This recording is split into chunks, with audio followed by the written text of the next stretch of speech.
તો NEET paper leak ઘટનામાં supreme કોર્ટની દેખરેખ હેઠળ તપાસ થાય તેવી કોંગ્રેસે માંગ કરી છે। નીટ પેપર લીક અંગે કોંગ્રેસ પ્રવક્તા મનીષ દોશીએ વડાપ્રધાનને પત્ર લખ્યો અને નીટ યુજીમાં પેપર લીકથી 22 લાખ વિદ્યાર્થીઓનું ભવિષ્ય બરબાદ થયું છે।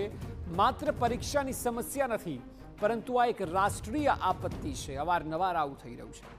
પેપર લીકે ડોક્ટર્સની આખી પેઢીના સપનાઓને તોડી નાખ્યા છે। સુપ્રીમ કોર્ટની દેખરેખ હેઠળ પેપર લીકની તપાસ કરવામાં આવે, સંપૂર્ણ જવાબદારી અને સામેલ તમામ વ્યક્તિઓને સખત સજાની માંગ કરાઈ છે। નીટ યુજી પરીક્ષા પ્રક્રિયામાં સંપૂર્ણ વ્યવસ્થાગત સુધારાની જરૂર છે તેવું કોંગ્રેસ પ્રવક્તા મનીષ દોશીનું કહેવું છે અને તેમણે આ મામલે વડાપ્રધાનને પત્ર પણ લખ્યો છે।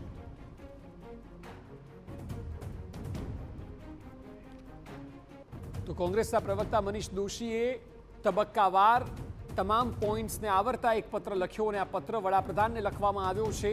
તેઓનું સ્પષ્ટ એવું માનવું છે અને કોંગ્રેસની માંગ છે કે પેપર લીક અંગે જ્યારે 22 લાખ વિદ્યાર્થીઓનું ભવિષ્ય બરબાદ થયું છે ત્યારે આ એક રાષ્ટ્રીય આપત્તિ છે અને સુપ્રીમ કોર્ટની દેખરેખ હેઠળ તપાસ થાય તેવી માંગ કોંગ્રેસ તરફથી કરવામાં આવી છે અને કોંગ્રેસના પ્રવક્તા મનીષ દોશી દ્વારા વડાપ્રધાનને આ મામલે પત્ર લખવામાં આવ્યો છે।